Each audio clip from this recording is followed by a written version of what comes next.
AI is the future.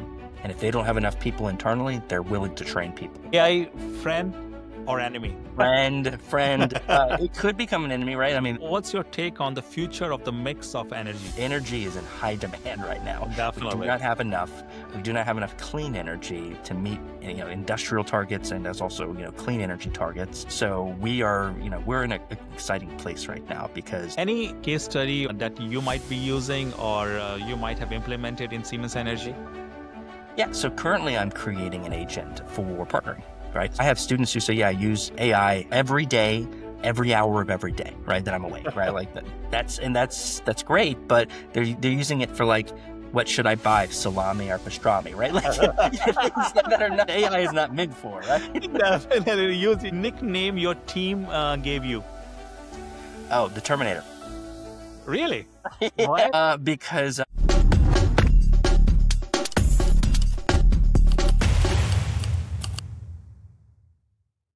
This is the Oil and Gas Breaking By show, where we are going to invite industry leaders to talk about their journeys and also technologies of tomorrow in an effort to break some of the biases that might have formed around this energy industry. Hello, everyone. I hope you're happy and healthy. I'm Ananja, and you are listening to the Oil and Gas Breaking By show. Today, I'm excited and happy because we will be joined by Jackson Montgomery, who's the head of emerging technologies and partnerships at Siemens Energy, where he's helping to shape the future of this energy industry. Jackson also wears multiple hats as a founder, entrepreneur, and college lecturer, while bringing unique blend of industry knowledge and the academic insights. With his background of working with Fortune 500 companies, he's passionate about innovation strategies and bringing new ideas to this traditional oil and gas industry. So with that, let's deep dive into his journey and also get his insight about the future of energy industry. Jackson, I'm really happy you can join us today so we can talk about these emerging technologies and how this industry is shaping around us. So with that, welcome to the show. thank you for having me.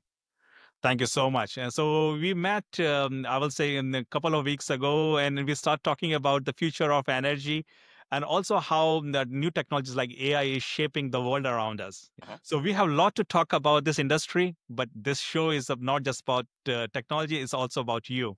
And as I mentioned, you have multiple hats, and you you are working with Siemens Energy. You are heading their new technology group, and also you are a lecturer. So before we go into technology discussion, can you just walk us through about your personal and professional journey and any of the biases that you might have come across?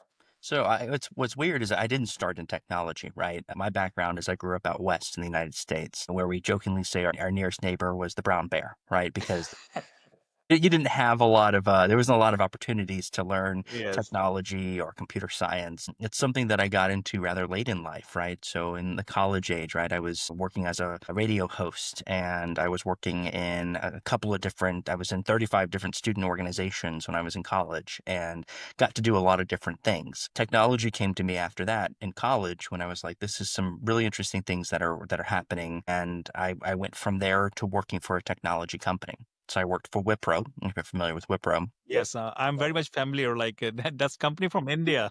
Yes, yes, yes. So I did their leadership development program when I came out of college. Enjoyed it. I did a stint in analyst relations. I did stints, and then I ended up working for the C-suite on special projects.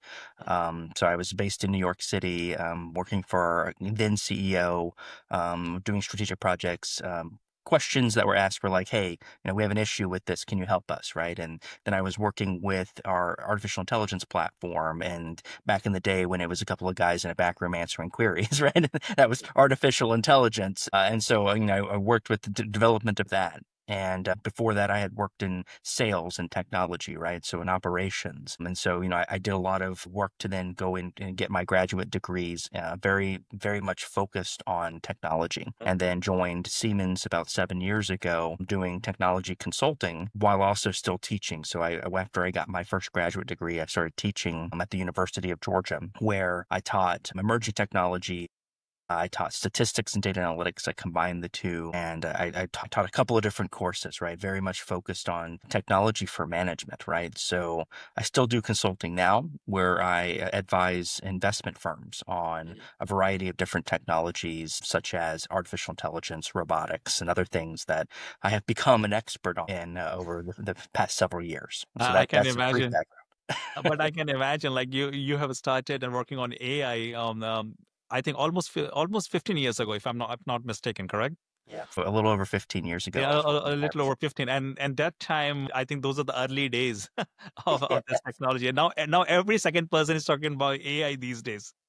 Yes. Well, AI has been around as a concept for decades. The Yes, thing I know. is that no one is really like it wasn't in the mainstream until very recently with generative AI, right? And what OpenAI is doing with ChatGPT and Microsoft and Amazon, all of the hyperscalers really investing in it. I mean, you saw at the event that we were at when we met a couple weeks ago. Yes. Everybody was talking about AI and they were talking about data centers, right? Like that's what everyone wants to talk about in energy right now.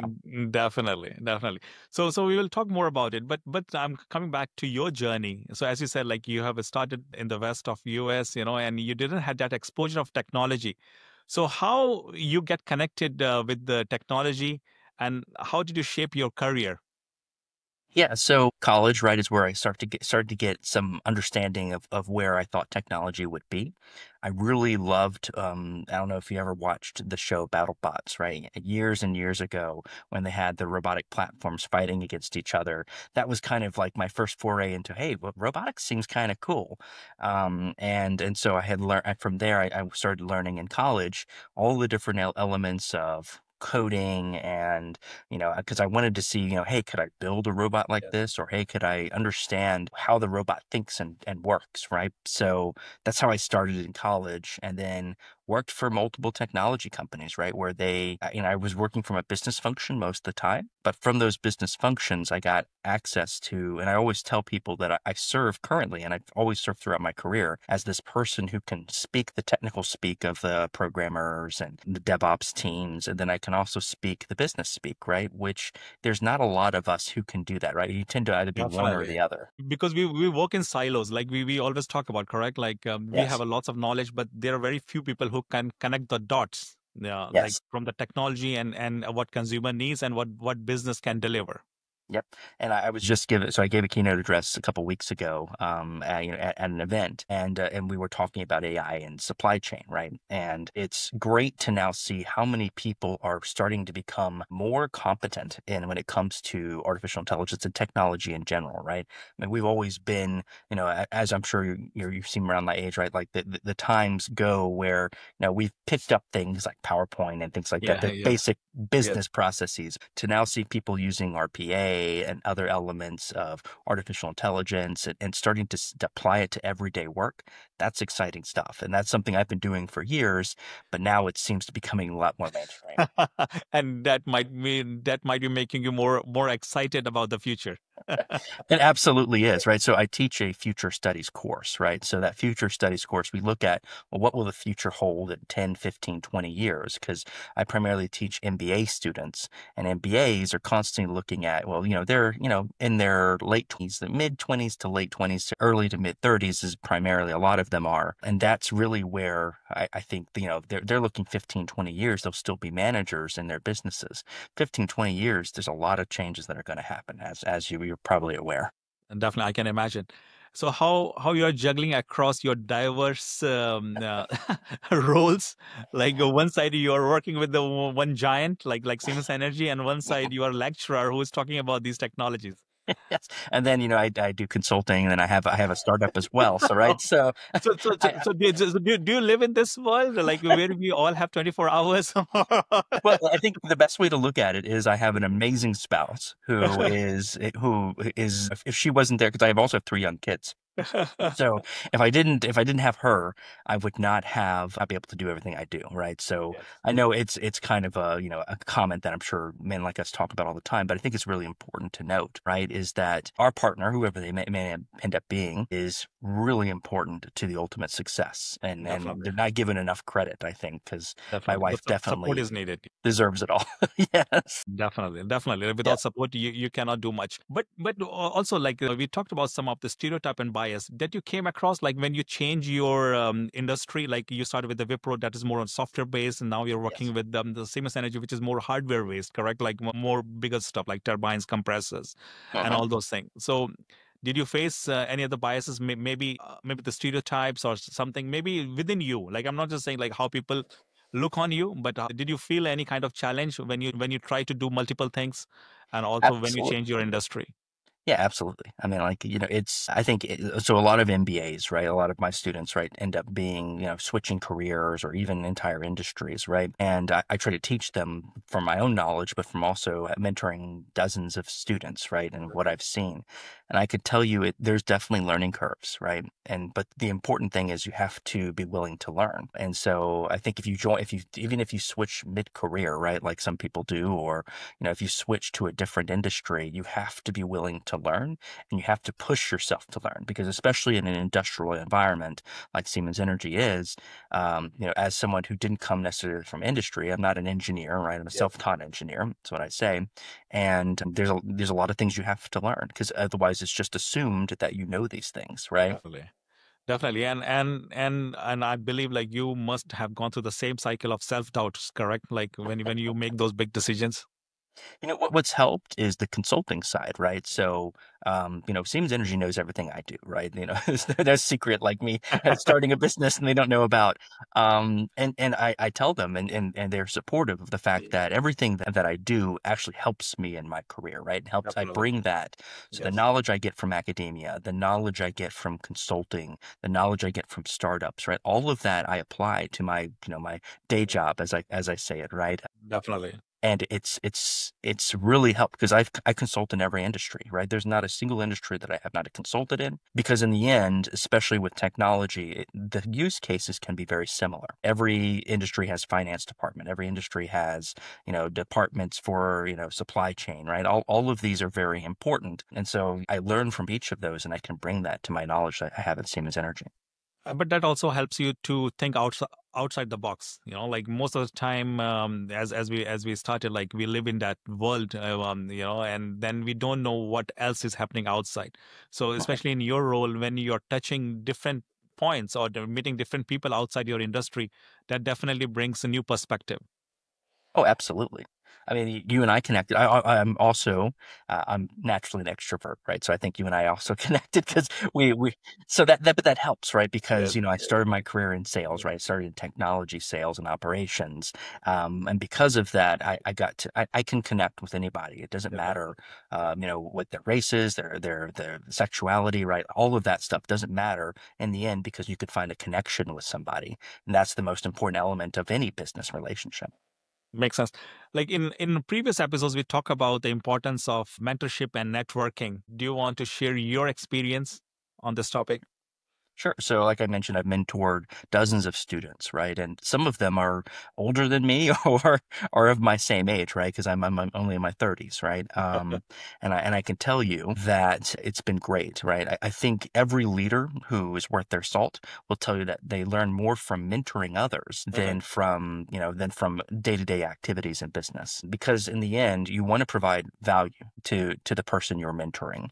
And so you get yourself to learn and to focus on what could be good for them. And then you find out learning and they teach you. Right. And so I consider any important part of being an academic is mentoring. So any student, I say, hey, I'm here after hours. If you want to talk, I connect with them, especially when they're planning their careers, their next steps. Because especially in like the professional MBA program or executive MBA programs, you have these people are working already, right? So they're Yes, you're working right. professionals. Yes. You're probably familiar, right? They're Yes. working professionals, and half of them choose a different role about halfway through the program. So within a year, they have a different role, either inside their company or in another company, and the Yes. other half change after that And after that, they that's get their that's the MBA. ambition of those MBAs. Yeah, that's the ambition of MBAs, right? But there's a lot of uncertainty. I mean, I've mentored people from every industry, right? Because in the end, a lot of it is about confidence. And you can help someone be more confident and knowledgeable about who they are and what they can offer a business. Definitely. And also you mentioned about the networking, like how that helped or shaped your career. Yeah. So, well, I want to mention one other thing about mentorship too. So, I started a group actually internally inside of Siemens Energy. It's called Hmm. Spark Leadership because energy company Spark Leadership, right? Yes. Exactly Yes. right. Yeah. Yes. And it's young professionals with like Correct. 5 to 10 years experience, right? Because we found that that was missing in the mentorship levels inside of our company. So, the Spark Leadership group really it's for them to learn from each other, right? So, we Mm-hmm. meet bi-weekly where they talk about, hey, this is what I do inside the company because we're 110,000 plus people. Hmm. This is what I do. These are things I'm looking at, and they share and they get to know each other. And so it's peer mentoring, which I Yes, right. think is something that's also missing, right? Because I had so many requests for mentorship. I said, look, you guys need to learn from each other. I'll be in the meeting. You can ask me questions, and we can still have one-on-ones. But this is really going to provide value. And I bring leaders into those meetings, and then they have the HR professionals to talk about positions inside the company. So that's one thing that I do internally inside of Siemens Energy. But And that's please, great. And also is a cross-dimensional knowledge enhancement, I will say, because absolutely, some of the time, like you are doing one work, you doesn't know what's happening outside the work and responsibility that you have. But I think these kind of platforms helps to meet you outside your work and also learn from them and also explore some of your career opportunities as needed. absolutely. That's great. So let's keep this discussion going because you are serving this energy industry really really close. How this industry is transforming, where this industry is going towards.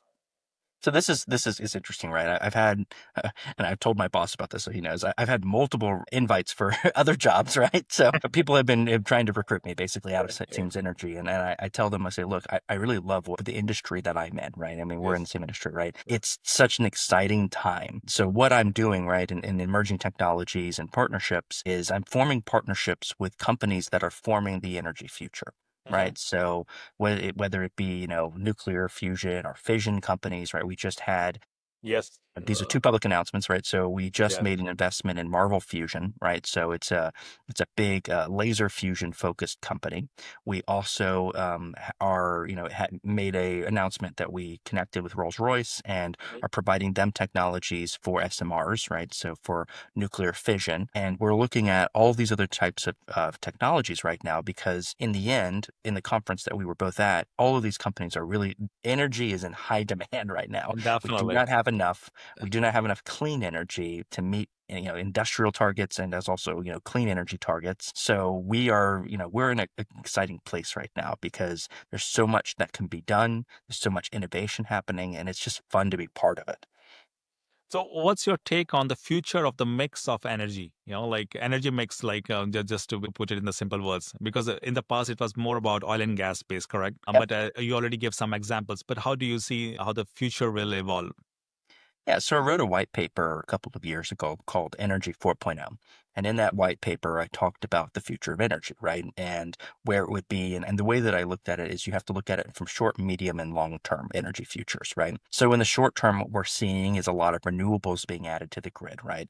A lot of grid innovations happening, battery storage, things like that. And that's great, right? Because right now it's a stopgap measure until we have firm growth, right? In the midterm, what we're seeing is new energy technologies, things that we had not thought of before or were working on for decades, like nuclear fusion coming out, right? And Mhm. nuclear fusion, the promise is that, if for the listeners who aren't familiar with the concept, right, is basically limitless, as they describe it, clean energy, right? It's not like nuclear fission.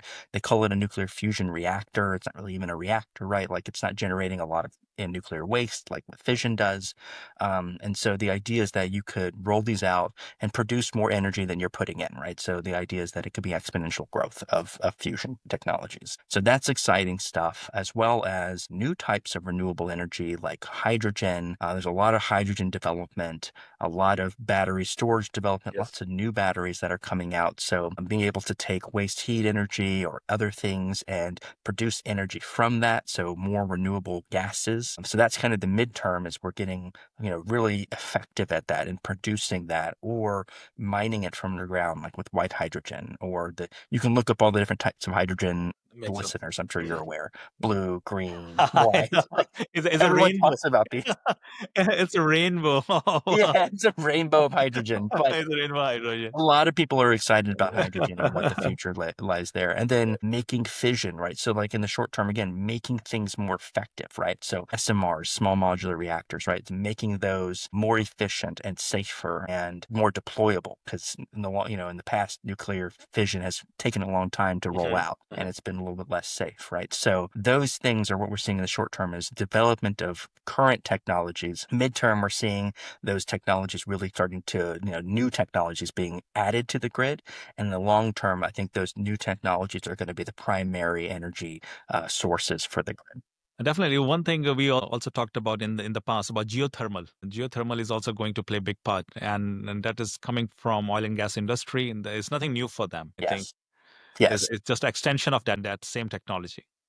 Geothermal, carbon capture, things that we that are the buzzwords that everyone talks about, right? At these things, but the reason they're buzzwords is because they're effective, right? Definitely. And if you look at it from a perspective of the heat, heat from the earth is constant, right? It's it's not going away, at least hopefully anytime soon. So the fact that if you could find a way to effectively control Use that that. and Yes. spin a turbine or something like that, again, that's limitless energy because it's something that is renewable but also constant, right? So that constant energy flow, and in the end, it's going to be a mix, right? It's not one of these, at least in the short to midterm, are going to be the ultimate provider of solutions, which is what we've been seeing over the past decade plus is, wind power and all of these other things are being added to the grid to satiate the demand for energy. And that's going to continue for the next decade plus. Then we're going to start looking at really geothermal and nuclear fusion and other things that are being added. That's the midterm.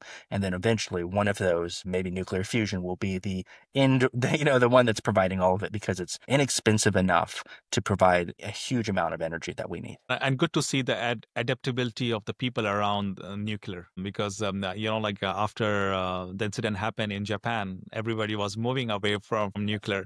But good to see people are still talking about this technology. One thing I will like to ask you. So we just talked about the technology, but how do you add the layer of AI and how is going to help in this transition or transformation? Yeah, so I do a lot of the consulting I do, right, is based off the technologies that I did talk about. So AI being one of the buzzwords of the past 5, 6 years, right? So AI is really interesting. So JP Morgan, I think they put out I guess like a statement a couple of like 2 years ago, a year ago, something like that, that said businesses are not seeing the value of investment in artificial intelligence. And what they didn't say is because from a technologist's perspective is that because businesses do not understand how to deploy AI effectively. Yes. And that's the biggest challenge. Like ROI on that technology still is not easy to find out. Yes. And that's because there's not enough people internally in most companies, right, who can understand this. Even the hyperscalers are having issues of how do we, and OpenAI are having issues of how do we monetize this? And where I see the future of this going, and I mentioned this in my keynote a couple weeks ago, is I said, really the future of AI lies in giving every employee a agent that can help them effectively do their day jobs, right? And it's versatile enough that it can do the things that a person can do or do some of those menial tasks and then be able to grow with them. So you can set agents to be able to do repetitive tasks that you do every day. That is the future of the monetization of AI in my mind, right? Of being able to give people the ability to eliminate some of the menial tasks that they are already doing. And that's the promise of AI. It's been the promise for a couple of years now, right? Is to say, how do we make things easier for people in their jobs. And then how do we then automate those processes? So we talked about, in my speech, we talked about multi-agentic AI, right? Of being able to, if you understand agents, the idea is that you create an agent that can think and do something, one of those tasks for you. In the future, you'll have people managing agents to do different tasks. Any case study or anything that you can talk about that you might be using or you might have implemented in Siemens Energy? Yeah. So currently I'm creating an agent for partnering. right? So inside of our organization, so it can do research, it can do elements of some of the things that we do in partnering inside of our organization, such as contractual language, Mhm. autofilling some contracts, right? All of this is still, you have to have someone who's reviewing it, but Yeah. some of those menial tasks, right? Some of those tasks that, it's just kind of, you're filling it in, filling the date in, right? Like all of those things are things that can be automated with AI. The fact is that, it's an agent that can interact with anyone inside of our business and be able to tell them, these are the companies we're working with. These are the companies that were, just researched, right? So anyone who's interested, because partnering exists across the entirety of our organization, I'm sure it's similar in Mhm. yours, Mhm. right? Is everyone wants to do partners, but they don't know where to begin. They don't know who to talk Yes. to. So this agent is like a chat bot on steroids, right? Is that it can do a lot more than just chat, right? But because of that, It's very hard to find, like you and I spoke before, correct? Like I'm in sales and I'm really trying to find the use cases of those agents. yes. And I think finding those areas where those agents can be implemented, I think that could be the starting point. Yeah, everybody was asking me this at the conference, right after I gave my speech, right, on my keynote, right. So, but after I gave it, it's because they said, "How do I implement AI now?"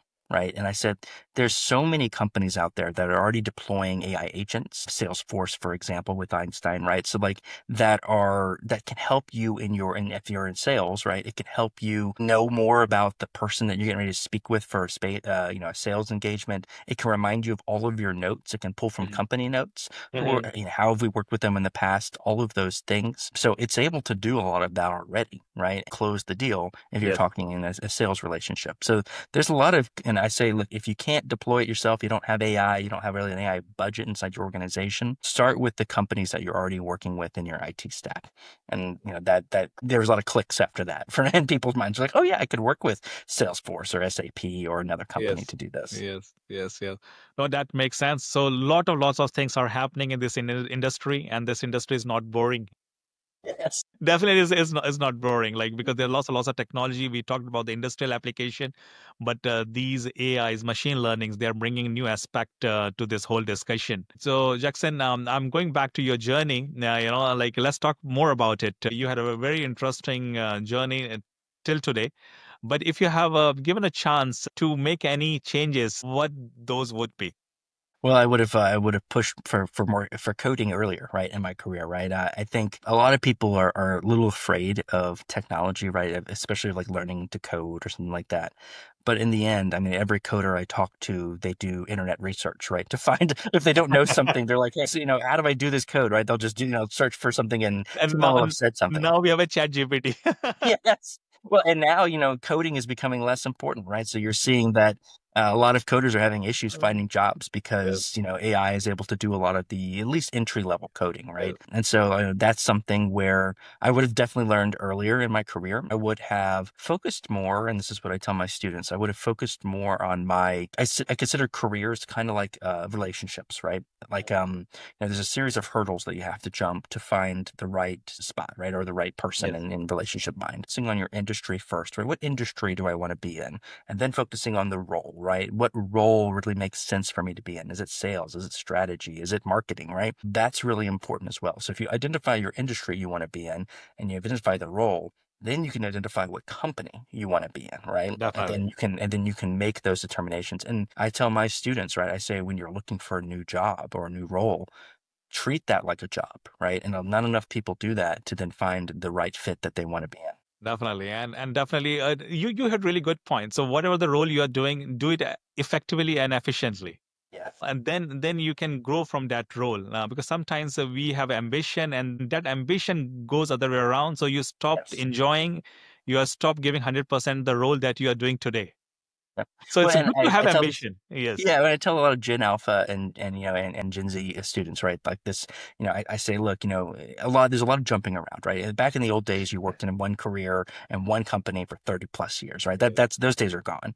But that doesn't mean that you should jump around all the time to All the find the right time, fit. definitely. What would you learn if you jump Yes, all the you time? won't learn anything. You won't accomplish projects, right? You really don't really start to accomplishing projects in a role for until like a year and a half, 2 years on, right? So if a company sees that you're jumping every year or every 2 years, that's not good, right? No. There's a CEO who recently said, and she started from the bottom of a company and became a CEO. Now, this isn't everybody's journey, but she said, I stayed, right? Where everybody else was leaving, I stayed and I became the CEO because I was accomplishing and accomplishing and accomplishing, and then I became the CEO. So that is one way and one journey that you can focus on and do really well with. No, that's great. So that also brings us to rapid fire round. So talk more about these things. So are you ready, Jackson?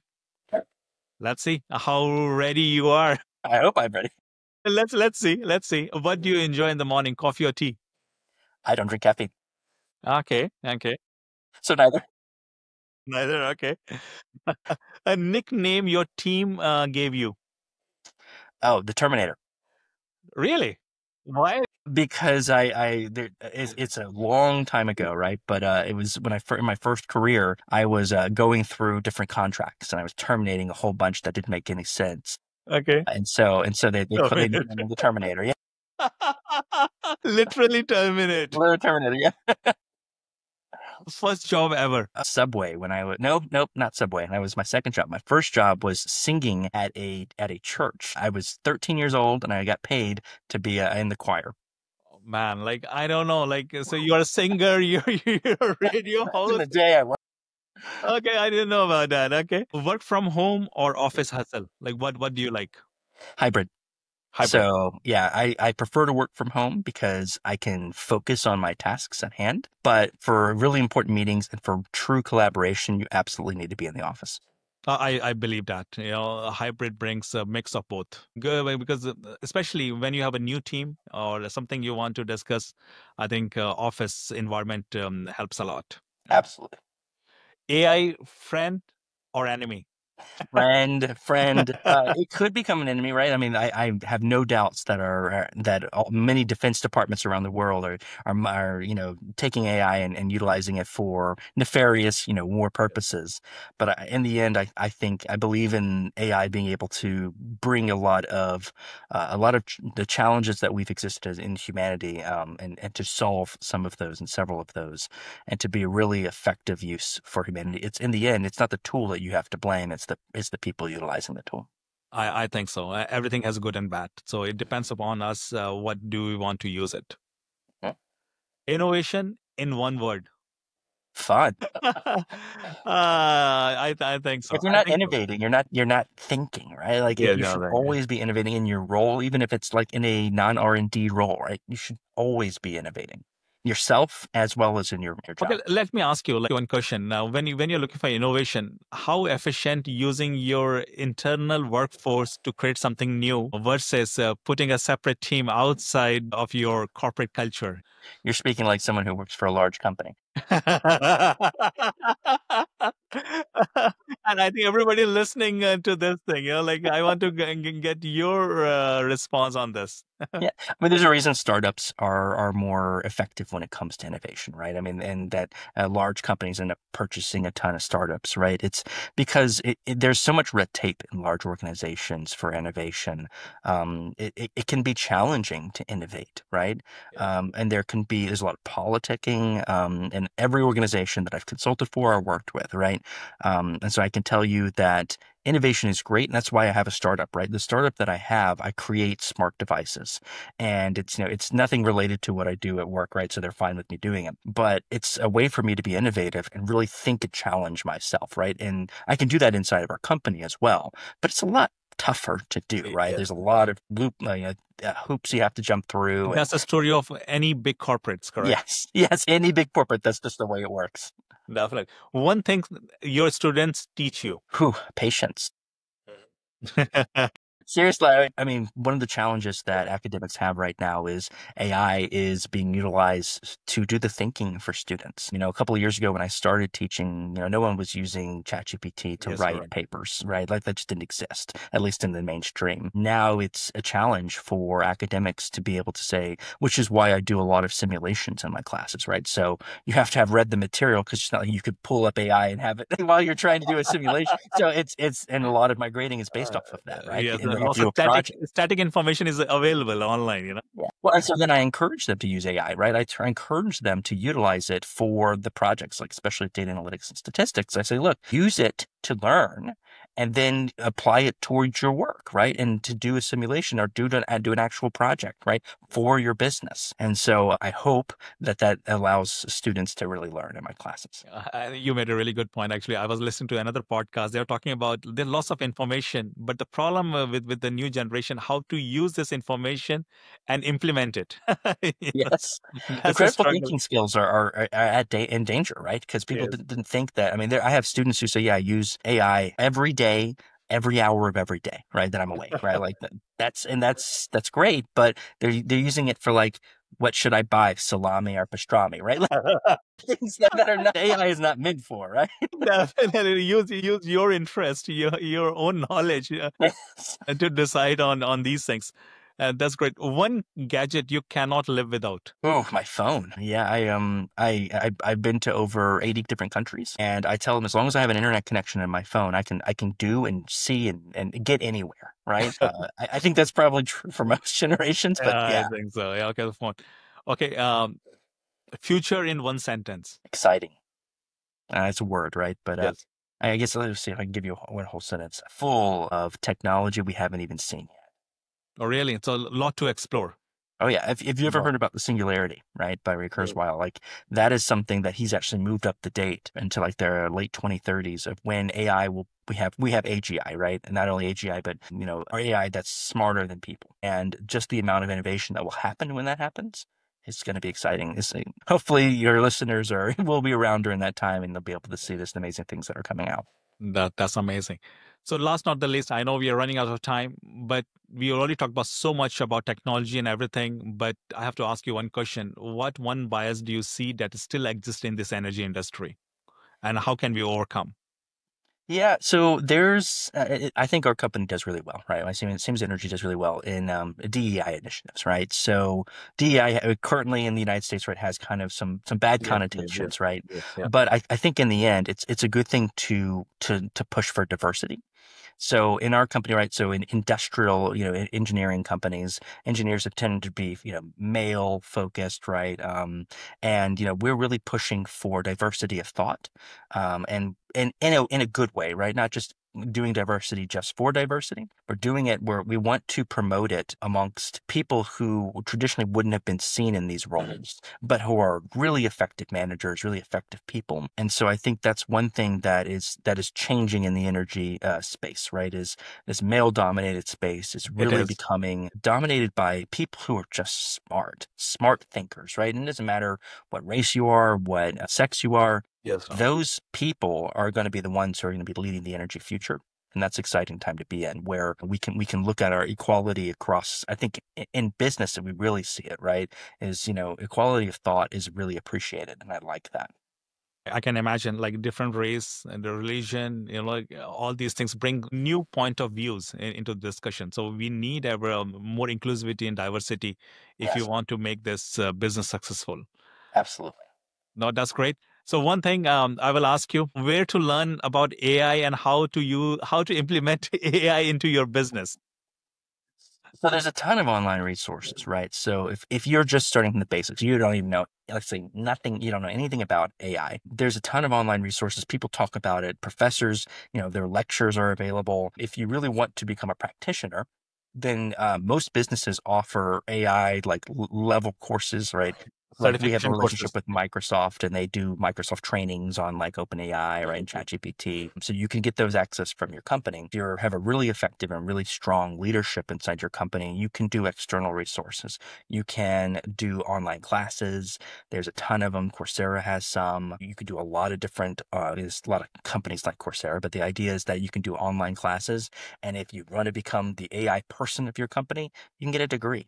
A lot of companies will be supportive, especially when they realize, most companies have now, that AI is the future. And if they don't have enough people internally, they're willing to train people, are willing to train people internally. That's really good point. So listeners, as Jackson's mentioned, like if you want to develop your career in that direction, maybe talk to your manager, talk to your company. There could be some resources that can help you to grow in this dimension. Absolutely. So with that, we have to stop now. But before we sign off, Jackson, anything to add here? No, this has been a great. Thank you for inviting me on. I try not to talk about myself too much in person, but it's nice to be able to do that in a podcast. But no, I think it's been a great conversation. So I appreciate you having me on. Thank you so much for all your insights. So with that, I will sign off for today. Keep listening, Oil and Gas Breaking By show. See you next week. Have a great day. Thank you.